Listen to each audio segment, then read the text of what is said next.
అందరి వల్ల పొరపాటు జరుగుతుంది. కానీ ఒకే ఒక్క మౌలికమైన తేడా, మిగతావన్నీ కాలక్రమేణా మారడానికి సిద్ధపడ్డా కూడా ఆర్థిక భవిష్యత్తుని కాపాడేటువంటి రాజకీయ శక్తులు ఏమిటి?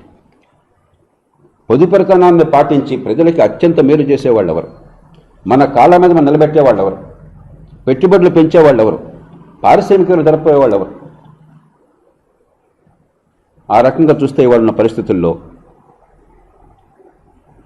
భారతీయ జనతా పార్టీ నాయకత్వం, మోదీ గారి నాయకత్వంలో వారు ఇవాళ కూటమి, ఎన్డీఏ కూటమిలో రాష్ట్రంలో భాగస్వాములు.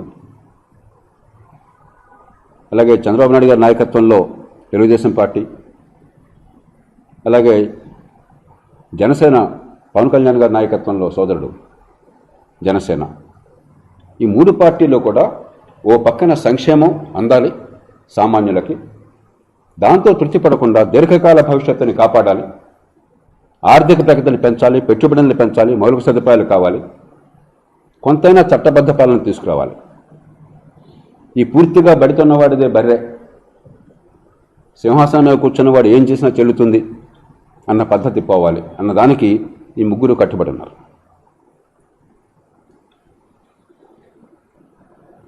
వారి ఆలోచనని ఆహ్వానిస్తున్నాం, వారికి మద్దతు ప్రకటిస్తున్నాం. ఈ కారణాలుగా రాష్ట్రంలో అందరినీ కోరుతున్నాను, ఒక పార్టీ వస్తే ఒక కులం బాగుపడుతుందన్నది చాలా పొరపాటు వాదన. మనలో ఉన్నటువంటి ఈ సాంప్రదాయంగా ఉన్నటువంటి ఆలోచనలను అవకాశంగా తీసుకుని, బలహీనతను ఆసరాగా చేసుకుని, మన జీవితాల గురించి మనకు అవగాహన లేకుండా చేసి అన్నీ కప్పెట్టేసి ఈ పార్టీ వస్తే ఈ కులం బాగుపడుతుంది, ఏ పార్టీ వస్తే ఏ కులం బాగుపడదు. నేను ఖచ్చితంగా బస్తీ మీద సవాల్ చేస్తున్నాను.